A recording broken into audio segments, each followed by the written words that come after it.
Bismillahirrahmanirrahim. Assalamualaikum warahmatullahi wabarakatuh. Alhamdulillahi rabbil alamin. Nahmaduhu wa nasta'inuhu wa nastaghfiruh wa na'udzu billahi min shururi anfusina wa min sayyiati a'malina. Man yahdihillahu fala mudilla lahu wa man yudlilhu falan tajida lahu waliyan mursyida. Allahumma salli wa sallim wa barik ala sayyidina Muhammadin, amma ba'du. Hadirin yang dirahmati Allah, Alhamdulillah malam hari ini bersyukur kita diberi nikmat bisa berkumpul, bisa bersilaturahmi, sekaligus juga bisa menunaikan salah satu kewajiban kita, yaitu salat maghrib berjamaah, sambil kemudian kita lanjut dengan ta'lim. Mudah-mudahan kita berharap kepada Allah apa yang kita pelajari jadi ilmu yang bermanfaat, sekaligus jadi tambahan amal ibadah kita di akhirat. Amin ya rabbal alamin. Hadirin yang dirahmati Allah, kita malam hari ini melanjut pembahasan tentang zakat. Terakhir kemarin kita bahas soal zakat pertanian, bahwa hasil bumi pertanian yang kena wajib zakat itu adalah hasil pertanian yang merupakan makanan pokok dan barangnya, hasilnya itu bisa disimpan lama. Jadi kalau disebutkan yang di dalam hadis itu ada gandum, ada hintoh. Hintoh itu gandum premium begitu. Ada kismis. Kismis itu anggur dikeringkan jadi kismis. Kismis bisa disimpan lama. Kalau anggur 2 hari busuk tuh. Jadi karena bentuknya kismis bisa disimpan lama. Termasuk yang keempat tamer. Tamer itu kurma. Kalau baru metik dari pohon masih bulat tuh namanya rutop. Rutop kayak anggur, 2-3 hari busuk, harus dikeringin dulu. Jadi kemudian tamer kurma yang berurat-urat itu. Nah kemudian tuh yang bisa disimpan lama. Kalau kita di Indonesia karena makanan pokoknya adalah nasi, maka yang kena kewajiban zakat adalah beras gitu, tanpa gabah begitu ya hitungannya. Nisabnya 5 wasak. 5 wasak kemarin kita konversi jadi 825 liter gitu. Jadi kalau orang Syafi'i pakemnya itu makanan pokok ditimbangnya volume, nggak pakai kilogram. Sebab alasannya ya wahyu aja. Itu 4-4-nya yang disebutin sama Nabi itu syair, hintoh, zabib, tamer, gandum, kurma, zabib, kismis, itu semuanya tuh takarannya volume, bukan kilogram. Gitu. Jadi 825 liter itu konversi 5 wasak. Kalau ketemu ada orang panen lebih dari 825 liter, kena kewajiban zakat, bayarnya ketika panen. 5% kalau hasil kalau tanamannya diairi air sendiri. Jadi dia punya effort untuk mengairi air tanamannya. Dia bawa ember, dia bikin irigasi, dia bikin saluran air dan sebagainya. Tapi zakatnya jadi 10% kalau hasil panennya diairi air hujan. si petani tidak punya effort untuk ngairi tanamannya, sebab tanamannya bisa ngisep air sendiri atau turun hujan selama masa yang dibutuhkan. Nah, yang jadi yang dimodernkan dari zakat pertanian oleh ulama kontemporer namanya zakat harta produktif. Itu bentuk modernnya dari zakat pertanian. Mobil punya disewain. Nah, jadi kayak pertanian, ada tanah utuh nggak berkurang tapi menghasilkan, nggak pindah kepemilikan. Punya rumah utuh nggak berkurang, nggak pindah kepemilikan tapi menghasilkan. Jadi orang punya rumah dikontrakin, ada punya mobil 5-10 unit disewain. Mobil apa aja gitu ya. Ada yang mobil, kalau ada mobil kayak Avanza. Tapi kan beberapa orang juga punya mobil kol gitu. Di kayak di orang-orang di pasar induk tuh, kios nggak punya tapi mobil bak punya 3, ya kan. Orang yang punya kios nyewa tiap hari sama dia tuh 3 mobil. Kalau dalam satu hari bisa bolak-balik nganter barang 5 kali ya kan gitu, itu kan lumayan kan ya. Jadi punya mobil disewain, atau tenda buat resepsi pernikahan, atau kostum, gitu. Termasuk yang kerjaannya minjemin iPhone buat anak-anak tanggung pada pamer-pamer HP. Nah, itu juga sama tuh. Itu kena zakat harta. Dia punya iPhone banyak tuh. Ada iPhone 11, 12, 13. Yang terbaru kan sekarang berapa? 17 itu. Siapa tuh pejabat Polri yang ketahuan punya iPhone 17? Lagi viral gitu. Padahal iPhone 17 belum rilis resmi kan, dia udah punya kan gitu. Alasannya casing katanya, tahu apa benar apa enggak gitu. Jadi dia punya iPhone banyak nih. iPhone-nya nggak pindah milik, kagak hilang, nggak berkurang tapi menghasilkan. Ini kalau kita ngikut apa yang diistihadkan oleh ulama modern, ulama kontemporer. Tapi kan kita bilang dari dulu, dari kemarin, bahwa memang muslim soal zakat modern itu terpecah. Ada yang memang ikut banget, ada yang emang nurut aja begitu, ada yang enggak, zakat baru, zakat itu kudu ada wahyunya kan gitu, ada teksnya, ada hadisnya. Ini zakat modern ini, itu bentuk zakat modern dari zakat pertanian. Nah, kita dari awal saya bilang tuh, kita lagi mau mempelajari zakat klasik. Sebab pertama begini, zakat klasik itu kewajibannya disepakati gitu. Untuk hal-hal yang disepakati kewajibannya, mengingkarinya dosa, kagak boleh gitu. Tapi untuk sesuatu yang kewajibannya tidak disepakati, mengingkarinya itu bukan kemaksiatan. Ada orang yang mengingkari zakat per profesi misalnya, ya nggak ada masalah, dalam arti tidak dikatakan berdosa kalau orang kagak bayar zakat profesi, sebab zakat itu kewajibannya tidak disepakati begitu. Saya ini mirip-mirip kayak soal wudhu begitu. Ada orang yang punya pandangan menyentuh istri batal, orang Syafi'i kan begitu. Ada ulama lain, Imam Ahmad bin Hambal, menyentuh istri nggak batal. Jangan istri, perempuan yang bukan mahram pun tidak batal asal tidak dibarengi dengan syahwat. Ya model gitu. Jadi maka hal-hal yang tidak jadi kesepakatan, pengingkarannya itu tidak masalah gitu, nggak ada masalah. Tapi kita tidak boleh menutup mata ada pandangan tersebut gitu. Jadi kita nggak boleh nutup mata, oh Pak Haji mobilnya ada 10 disewain kok nggak bayar zakat, kan dosa. Nggak boleh bilang begitu. Itu namanya menutup tidak mengakomodasi pandangan berbeda, yang mana memang pandangan itu belum disepakati begitu.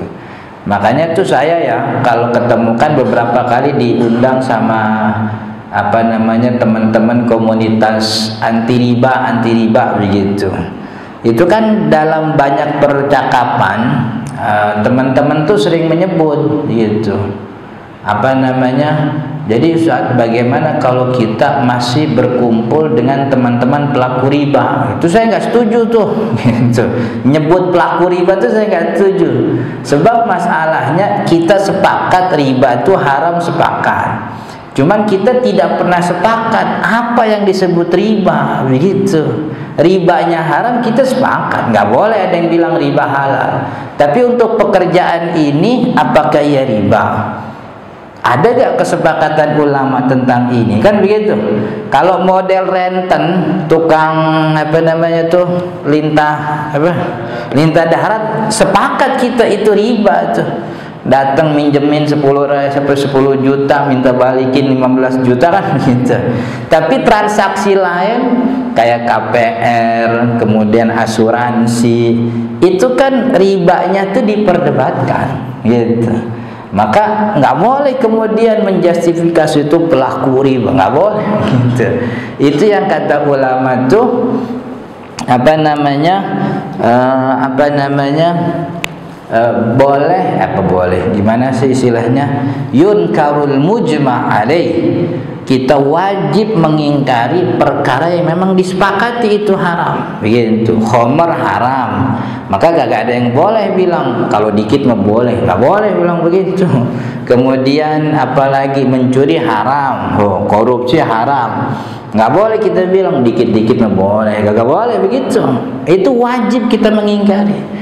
Tapi walayun karul mukhtalafu fi, kita tidak boleh mengingkari pada perkara yang masih diperdebatkan hukumnya sama ulama, begitu. Kan pihak yang otoritatif dalam mengeluarkan hukum agama ya kan para ulama yang memang mereka punya keilmuan bersambung itu. Ada ulama bilang rokok haram, ngikut boleh, tapi sebagian bilang rokok makruh katanya. Mau ngikut itu juga nggak ada masalah. Maka tidak boleh kita strike, waduh rokok haram, nggak boleh. Kalau buat sendiri mah boleh-boleh aja, buat sendiri, buat keluarga begitu boleh. Tapi di depan publik begitu, sambil menyematkan dosa, orang merokok dosa gitu. Nah, itu nggak boleh, karena perkaranya ya kita juga kagak demen sebenarnya gitu. Cuman sebagai orang yang ngerti bagaimana apa namanya hukum syariat itu dibangun, dari para variabelnya dibangun oleh ulama, nggak boleh kita mengingkari perkara yang mukhtalafun fi, begitu. Jadi perkara yang masih, kita saya beberapa bulan sering mengkampanyekan zakat klasik ini, emas dan perak, pertanian, peternakan, termasuk kita mau bahas di barang dagangan, supaya orang tuh kagak lupa.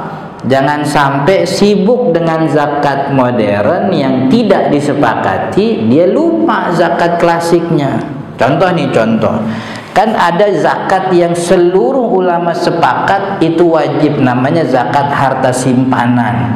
Walaupun modern, karena kan klasiknya emas dan perak, tapi uang simpanan tuh seluruh ulama sepakat, sebab punya kesamaan illah dan juga sifat, sama-sama samaniyah sebagai alat tukar. Emas dan perak dulu alat tukar, uang sekarang alat tukar, dan dia simbol kekayaan sifatnya, al-maliyah, kehartaan. Orang disebut berharta punya emas perak, sebagaimana orang disebut berharta ketika banyak duit.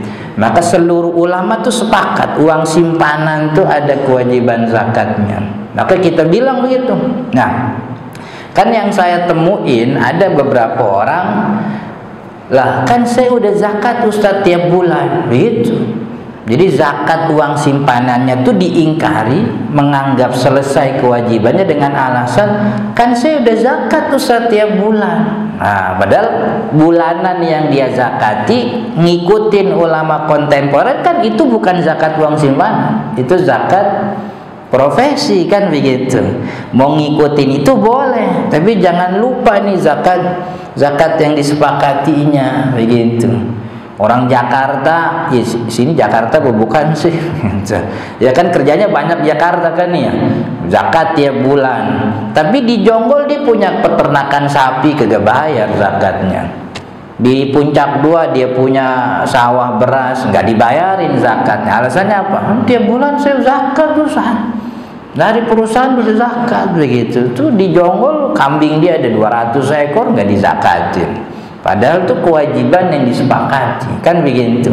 Jadi jangan sampai sibuk zakat modernnya sampai zakat klasiknya lupa gitu.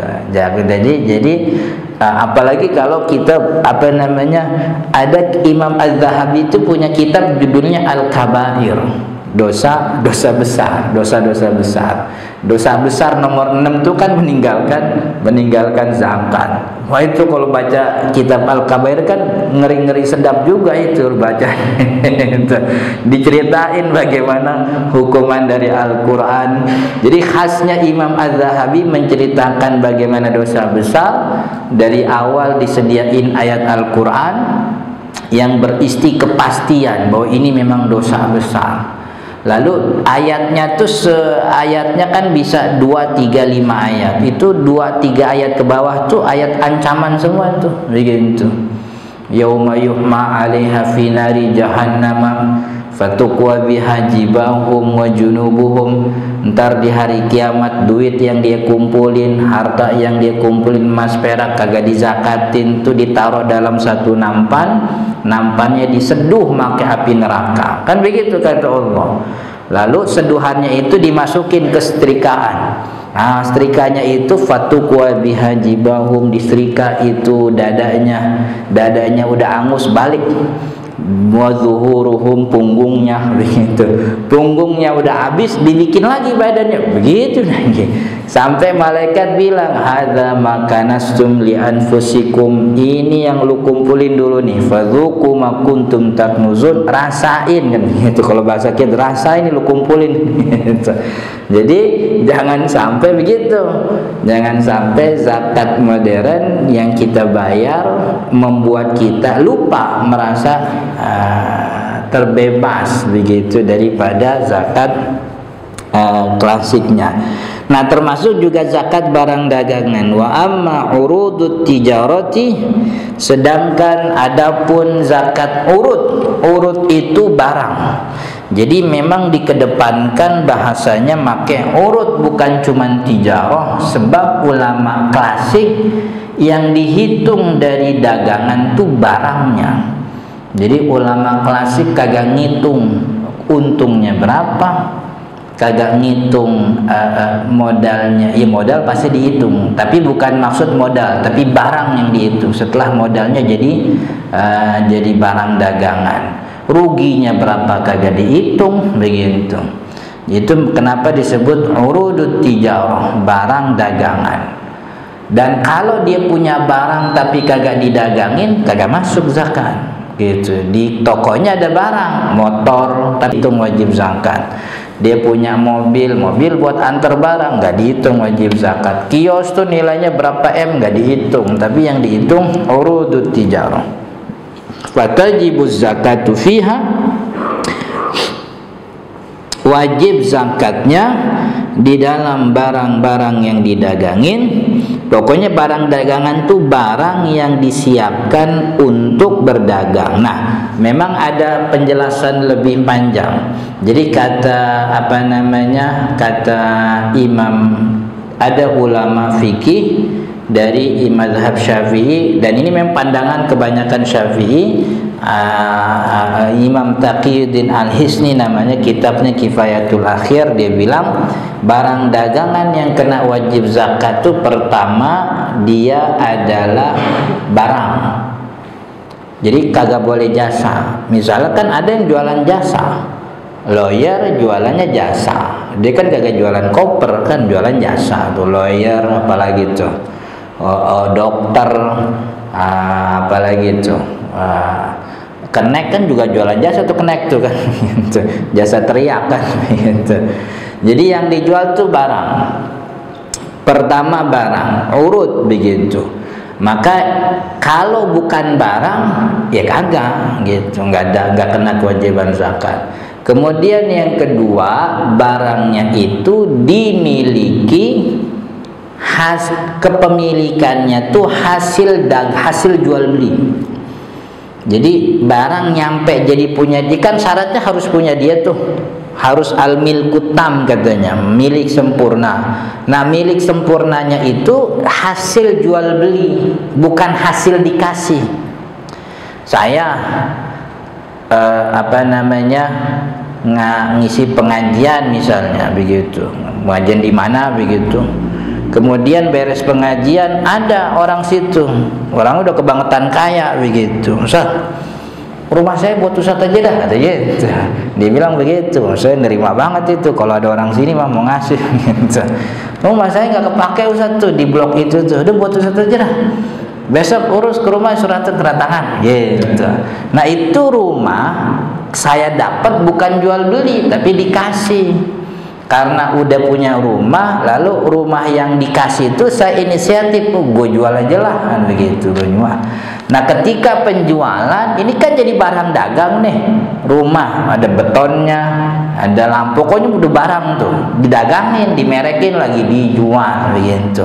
Nah, itu rumah nggak kena kewajiban zakat barang dagangan. Kenapa? Karena memilikinya bukan hasil jual beli. Jadi barang dagangan yang kena kewajiban zakat, barang yang dimiliki untuk dijual begitu, dan dimilikinya itu dalam bentuk dimilikinya itu melalui proses jual beli. Jual beli itu jual beli, utang piutang, mahar, apalagi yang termasuk pindah milik, muawadhah gitu. Kalau waris bukan muawadhah, waris itu bukan muawadhah, waris itu ya pemberian jatuhnya. Waris, jadi kalau dapat warisan rumah, gua kagak butuh, gua udah punya, gua jual aja. Dapat warisan tanah nggak kena kewajiban zakat, sebab hasil miliknya itu jalannya tuh bukan jalan jual beli tapi jalan pemberian gitu. Jadi yang pertama, dia barang dimiliki melalui proses jual beli, termasuk utang. Saya punya piutang misalnya nih, ada orang ngutang sama saya 50 juta misalnya. Satu waktu dia datang, Ustaz, aneh 50 juta, malu Ustaz kagak bisa bayar. Udah, itu tanah aneh yang di sono buat ente aja dah, besok kita urus suratnya, aneh bikin akte hibah misal gitu. Nah, itu juga sama tuh, muawadhah namanya. Itu tanah dimiliki hasil jual beli, hasil tukar menukar. Maka kalau kemudian pas saya pegang itu tanah, saya niat dijual, saya niat jual, itu kena zakat barang dagangan gitu. Jadi yang kedua, dimiliki prosesnya muawadhah, tukar menukar atau jual beli. Kemudian selanjutnya yang ketiga, syarat barang dagangan itu diniatkan untuk dijual ketika memiliki. Awal megang tuh, awal punya emang buat dijual gitu. Kayak orang kayak orang warung belanja, bawa duit 200.000, 300.000, datang ke agen, beli, emang dari awal tuh megang duit emang niatnya buat belanja barang jualan gitu. Tapi kalau kita punyanya melalui proses jual beli, tapi awal punya kagak pengen jualan. Saya beli mobil second misalnya begitu, lalu saya niatnya buat apa beli? Buat pakai sehari-hari. Setahun, 2 tahun, 3 tahun, bosan, duit udah ada, bisa beli yang lebih bagus, ini jual aja lah gitu. Ini barang dagangan, karena barang didagangin kan ya, cuman hasil kepemilikan pertama kali itu bukan buat dijual, kepemilikan pertama tuh buat dipakai, nggak kena kewajiban zakat. Walaupun dimerekin tuh dijual, dimerekin sejak tanggal 1 bulan Maulid sampai ketemu Maulid tahun depan belum laku, tetap nggak kena kewajiban zakat. Padahal udah setahun tuh dimerekin dijual. Sebab kenapa? Karena dari awal milikinya itu bukan untuk dijual. Gitu tuh, makanya syarat ketiga adalah dimiliki untuk dijual. Jadi sejak awal pertama kali megang buat dijual. Begitu. Punya duit nih, ada duit 150 juta, main dia lihat tuh OLX begitu, mobil murah-murah nih 150 dapat 3, gue beli ntar gue jual lagi. Nah itu tuh, jadi dia memang belinya niatnya buat dijual gitu, atau awalnya memang nggak niat, cuman karena lihat di pasar ini yang lagi viral nih, lagi rame nih, apa namanya boneka apa tuh kemarin yang viral tuh, Labubu kan gitu, main ke itu Labubu lagi murah-murah, gue jual lah gitu, bawa duit 1 juta, diborong 1 juta, itu jadi barang dagangan, kena kewajiban zakat. Jadi niat dijual tuh ketika awal kepemilikan. Maka kalau tidak ada 3 syarat ini, dia bukan barang dagangan yang kena kewajiban zakat. Begitu. Awalnya dia punya kaos itu, lalu di kaos ditanya sama ininya, bang kaos lu bagus bang, beli di mana? Kata dia gitu. Ada toko gua, tapi lu kalau mau punya gua nih ambil aja, bayar sekian gitu. Akhirnya punya dia. Nah, itu yang baju pertama nggak kena kewajiban zakat sebab dimiliki buat dipakai. Lalu dia mikir, ternyata orang pada suka kaos model gaya gua nih, udahlah gua bikin konveksi, gue jual kaos model yang gue pakai. Nah itu kena kewajiban zakat. Sejak niat punya barang untuk dijual, itu kemudian dah kena kewajiban zakat. Jadi 3 syaratnya. Pertama barang, yang kedua hasil jual beli, yang ketiga adalah apa tadi, diniatkan untuk dijual. Tentu yang keempat dimilikinya secara sempurna gitu. Jadi ini barangnya bukan barang yang apa istilahnya setengah-setengah. Ini punya bini gue setengah, punya gue setengah gitu. Jadi dimiliki secara sempurna.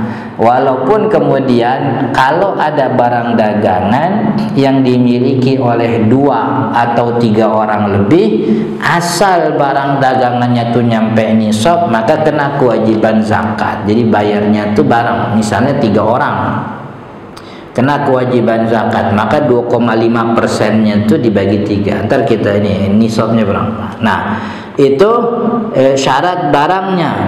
Jadi barang dia barang dimiliki, hasil jual beli, diniatkan untuk dijual begitu. Nah kemudian syarat yang keempat adalah 4 atau kelima sih jatuhnya nih, yang keempat lah gitu. Barangnya tuh nyampe nisab, nilainya tuh sampai nisab. Nisab barang dagangan tuh 85 gram emas.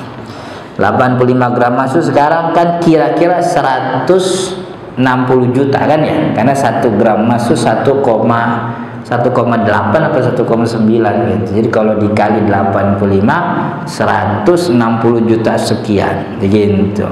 Nah gimana ngitung teknis kewajiban zakat? Ini kata Imam Abi Syuja, tuqawwam.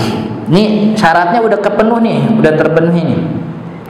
Tuqawwam dinilai, dihitung, maksudnya dihitung nilai urudut tijarati, barang dagangan dinilai, dihitung nilainya inda akhiril hauli, di akhir haulnya, bima usturiyat bihi, dengan nilai yang dia dibeli pakai itu. Dia dibeli pakai rupiah, ya nilainya pakai rupiah. Kalau dulu belinya pakai dolar nilai begitu. Pokoknya hitungan dia beli pakai apa waktu itu. Nah, jadi dihitungnya tuh di akhir haul. Jadi begini, saya misalnya nih punya duit 10 juta gitu. Kata bini, udah kita dagang baju seragam sekolah aja. Lalu 10 juta nih saya datang ke konveksi gitu. Ji, pengen jualan ini nih seragam sekolah. Ini Ustaz, yang laku nih baju seragam putih sama batik, ini aja dulu gitu. Ini punya duit 10 juta jadi berapa? Oh, ini 5 bal, ini sekian. Jadi yang tadi duit saya 10 juta, ketika jadi barang kan itu barang udah enggak 10 juta lagi. Barang bisa jadi 15 juta sebab hitungannya itu nilai jual, bukan nilai beli. Kalau nilai beli kan kagak nambah kan gitu. Yang dihitung tuh nilai jualnya. Setelah itu saya punya nih barang, saya taruh itu di rumah, saya kasih merek gitu. Apa menjual seragam sekolah atau emang udah punya kios lah. Itu nilai barang dagangan saya pertama kali buka 15 juta. Dari yang duit 10 juta saya punya modal, jadi barang nilainya jadi 15 juta begitu. Tanggal berapa tuh? Itu buka kios tuh tanggal 1 bulan, misalnya bulan haji, bulan Dzulhijjah gitu. Karena biasanya habis lebaran tuh libur kan ya. Libur buka lagi, mau haji baru pada masuk anak-anak, buka tanggal 1 bulan Dzulhijjah gitu. Maka kewajiban zakatnya dihitung tanggal 1 bulan Dzulhijjah tahun depan. Tanggal 1 bulan Dzulhijjah tahun depan tuh akhir haul tuh. Akhir haul kan awal haul 1 Dzulhijjah, jalan nih haul. Maka 1 Dzulhijjah tahun depan hitung di kiosnya tuh berapa stok barangnya. Gitu. Stok barangnya ada berapa? Yang awal haul dulu buka pertama kali nilainya 15 juta. Kan 15 juta ini kejual, saya belanja lagi, kejual, saya belanja lagi, dijual, belanja lagi, sampai akhirnya di akhir haul tanggal 1 Dzulhijjah tahun depannya itu di kios itu dia punya stok seragam sekolah itu balnya tuh sampai tingkat-tingkat tinggi tuh. Itu kalau dihitung misal, wah ini nilainya bisa sampai 200 juta gitu, sampai 200 juta, maka kena tuh kewajiban zakat. Karena nisab 85 gram masuk kan 160 juta. Di kiosnya ini stok barang di akhir haul tanggal 1 Dzulhijjah itu sudah nilainya itu sudah sampai 200 juta sekian. Begitu. Maka kena kewajiban zakat. Tapi kalau buka tanggal 1 Dzulhijjah, awal stok tanggal 1 Dzulhijjah 15 juta, kemudian sampai akhir haul 1 tahun kemudian 1 Dzulhijjah stoknya cuma nambah jadi 20 juta doang. Awal buka 15 juta. Emang dagangnya rada-rada takut, jangan belanja banyak-banyak dah ntar kagak laku. Akhirnya belanjanya dikit 5 juta gitu. Belanjanya dikit 2 juta. Di akhir haul itu kiosnya itu stok barang nilainya cuma 20 juta, nambahnya 5 juta dari awal. Kena ada kewajiban zakat? Kagak kena. Karena kewajiban zakat makai nisab. Kiosnya barang dagangan di kiosnya itu kagak nyampe nisab. Begitu barangnya begitu. Nah ini berbeda dengan hitungan modern yang ngitung juga sama modal ditambah keuntungan dikali apa tuh rumus, saya gak tahu. Saya lagi nyari ini rumus dapat dari mana sebenarnya. Ada rujukan website di lembaga zakat modern, teknis pembayaran zakat barang dagangan tuh gitu. Modal ditambah keuntungan. Misalnya modalnya 10 juta, untungnya tiap bulan 3 juta misalnya. Modal 10 juta tambah untung, nah tunggu dikali 12 karena untungnya per bulan begitu. Lalu udah hasilnya dikurangin sama utang sama biaya gaji dan sebagainya. Nah, ini saya lagi nyari ini kitab rujukannya gitu. Saya kan orangnya gak percayaan kan gitu. Pokoknya kalau ada orang ngomong bener gak nih gitu. Kitabnya mana nih? Jadi saya lagi nyari ini kitab apa yang bilang begini begitu ya. Jadi tapi kalau yang tadi saya ngomong soal awal haul 10 juta di akhir haul ternyata nggak nyampe, saya bisa tanggung jawab itu karena ada rujukan. Memang begitu barang dagangan. Sejak dari awal dulu Nabi Muhammad bilangnya zakat itu diambil dari orang kaya. Maka kalau dagang tibang gerobak doang nggak disebut orang kaya. Kenapa kemudian tukang-tukang dagang gerobak sampai dipintain zakatnya? Padahal stok barang di gerobaknya itu 5 juta juga gak nyampe. Gitu. 5 juta gak nyampe itu. Satu gerobak itu hariannya 5 juta habis. Besok dia beli modal dia beli bahan lagi. Paling dikumpulin 2 juta. Kan begitu. Habis besok begitu. Yang kayak gitu mah gak kena kewajiban zakat. Gitu. Mak buka warung iseng lakinya kerja, anak udah pada sekolah udah gede, di rumah nyanyi kagak laku suaranya kan gitu. Lu dagang aja lah gitu. Lah foto-foto model juga kagak ada yang manggil, kurang cakep, udah kagak cakep udah gitu. Dagang aja, dagangnya dagang lidi-lidian, dagang ciki, es cekek, apalagi zaman dulu ada itu tuh, ada pisang coklat, tau gak pisang coklat kan ya, modal kulkas sama coklat, jual pisang matang dicelupin coklat gitu kan, lumayan untungnya tuh. Sebulan mah dapat 500.000 mah dapat gitu. Jadi bini saya pernah soal begitu jual gitu. Itu kagak nyampe nisab, nggak pernah nyampe nisab, emang mau dihitung berapa tahun juga nggak pernah nyampe nisab gitu. Itu kios tuh nilainya statis gitu, dari awal buka nilai stok barang tuh 2 juta, bulan depan tetap 2 juta, bahkan kadang lebih kurang. Kalau Ramadan kan kagak belanja sampai lebaran, udah ntar buka-buka habis lebaran haji, udah begitu hilang udah gitu barang dagangan. Tapi kalau pedagang partai besar elektronik yang etalase sih, kita lihat di etalase AC cuma 10 biji, ternyata di gudangnya AC 100 biji ada di dalam kan begitu, yang nilainya itu ratusan juta. Nah itu yang disebut barang dagangan kena kewajiban zakat. Wallahu alam. Kita terusin nanti habis azan dulu.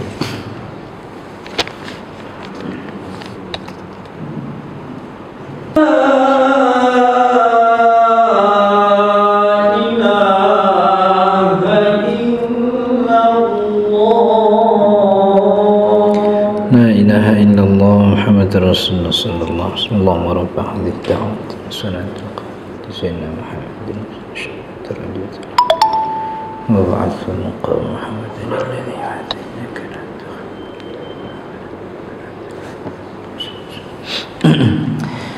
Jadi kita lanjutin sedikit.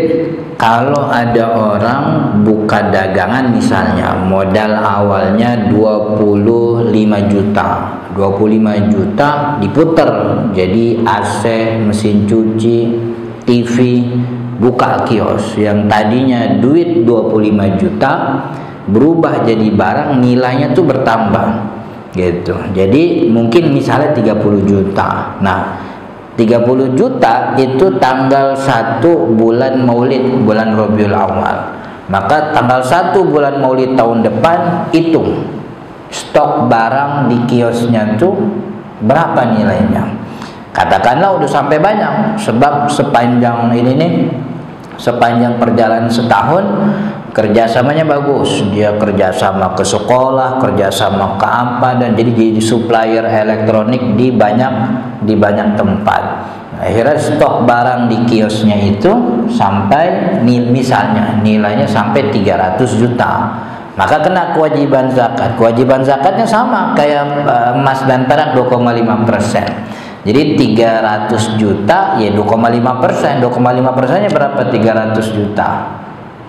7,5 kan ya, 7.500.000. Nah aslinya kewajiban zakat itu kan aslinya dibayarkan dengan harta yang memang wajib zakat. Beras zakatnya ya beras. Orang ternak kambing zakatnya kan kambing gitu. Cuman karena dia barang elektronik, dan barang elektronik itu kan barang yang tidak diminati mustahik gitu. Kan mustahik kagak butuh mesin cuci. Ya dia butuh mesin cuci, cuman sekali nyolok jepret kan gitu, mati lampunya kan gitu, nggak punya itu. Akhirnya kalaupun dia dapat mesin cuci, jatuhnya dijual lagi kan begitu. Maka kata ulama yang kayak begini ini diuangin. Jadi nilai 7.500.000 dari 20,5% yang dari stok barangnya itu ya bayar pakai duit begitu. 7.500.000 dikasih ke siapa? Mustahil. Kalau ulama Syafi'i bilang minimal 3 orang gitu. Kalau ada 3 orang, jadi miskin 3 orang kasih bagi 3. Tapi kalaupun cuma ada 1 ya 1 nggak ada masalah begitu. Wallahu ta'ala mudah-mudahan bermanfaat. Insyaallah kita lanjut di pertemuan akan datang. Sebelum ditutup, kalau ada pertanyaan silahkan. Ada pertanyaan hadirin? Ya. Itu perhitungan barangnya itu misalnya harganya range-nya terlalu besar gitu. misalnya kayak jual mobil bekas gitu, itu range-nya agak jauh ya. Kita mengambil harga yang terendah atau yang tertinggi? Harga maksudnya range itu apa? Barangnya. Kita punya showroom jual mobil bekas gitu. Mungkin nggak fix, kalau mobil baru mungkin fix ya. Iya. Nah, kita pakai harga yang bawah apa yang harga yang tinggi? Oh, harga pasaran. Iya. Kan dari Harga jual. Harga pasarannya aja. Jadi di kalau memang dia punya nih harga tertinggi dengan harga terendah, maka ambil yang tengah-tengah aja. Jadi diambil yang rata-rata harga tengah, ini yang kemudian jadi nilai untuk mengukur nilai dagangannya gitu. Jadi kalau ada nilai paling tinggi, nilai paling rendah. Jadi kalau nilai paling tinggi malah kena wajib zakat, padahal belum. Tapi kalau nilai paling rendah harusnya mah kena, jadi kagak kena karena nilai paling, maka ngambil yang di antara itu kedua-duanya. Jadi nilai pertengahan di pasar begitu. Terus setelah pajak apa sebelum pajak? Kalau pajak itu kan tahunan, artinya pajak tahunan apa bulanan pajak? Iya, dan pajak itu jatuhnya kan seperti utang. Dia kewajiban yang memang menggugurkan kewajiban pajak, kewajiban zakat kalau memang utangnya tuh menghabisi nisab. Jadi memang bayarnya setelah pajak dibayar. Jadi pajaknya dibayar, begitu kan nilai setelah pajak dibayar kan nilainya tetap tinggi karena pajak tuh kan nggak sampai menghabisi nilai nisab. Maka karena itu sama seperti utang. Jadi ketika orang punya kewajiban zakat dan dia punya utang yang sudah jatuh tempo, ya utangnya dulu dibayar. Ini kan kewajiban sama, pajaknya dulu dibayar.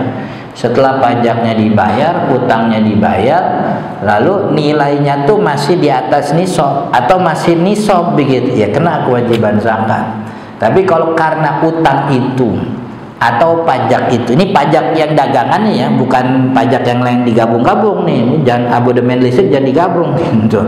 Ini pajak barang dagangan dia misalnya begitu tinggi sampai menghabisi nilai nisab. Artinya yang tadinya nilai dagangannya itu misalnya 300 juta. Misalnya 170 juta lah misalnya. Lalu kena kewajiban pajak dikurang dan dia nggak punya harta lagi kecuali dari apa yang dia jual. Ya udah dia jual lalu duitnya dibayar pajak sehingga barang dagangannya itu yang tadinya 170 juta jadi berkurang 150 juta. Padahal nisab emas 85 gram 160 juta. Ya nggak kena kewajiban pajak. Jadi memang dibayarnya setelah dia menunaikan kewajiban yang sudah jatuh tempo. Jadi utang atau kewajiban mengeluarkan harta yang menggugurkan pajak adalah utang yang sudah jatuh tempo. Wayaknya bayar zakat, hari itu juga tempo utang kudu dibayar gitu. Tapi kalau tempo hutangnya masih lama enggak. Oke? Enak. Bukannya kalau mobil kan kalau untuk aja dijual punya berapa setahun baru keluar Jakarta. Oh, dihitung dari untungnya. Iya. Kan mobil kan nggak mungkin juga dia rugi. Biasanya kalau belanja sesuatu ada laku-laku, ada cuma satu kan dijual ya, gitu. Enggak, bukan. Jadi barang dagangan itu yang dihitung stok asetnya, bukan untungnya. Jadi enggak dinilai. Pokoknya di akhir haul itu showroomnya berapa isi mobilnya, nilainya berapa begitu. Iya, barangnya. Karena untungnya kan nanti jadi uang simpanan gitu. Ya memang ada lagi yang diputar begitu, tapi yang dihitung dari kewajiban barang dagangan tuh barangnya, nilai barang. AC yang kita dulu dagang kulkas 10 biji awal buka.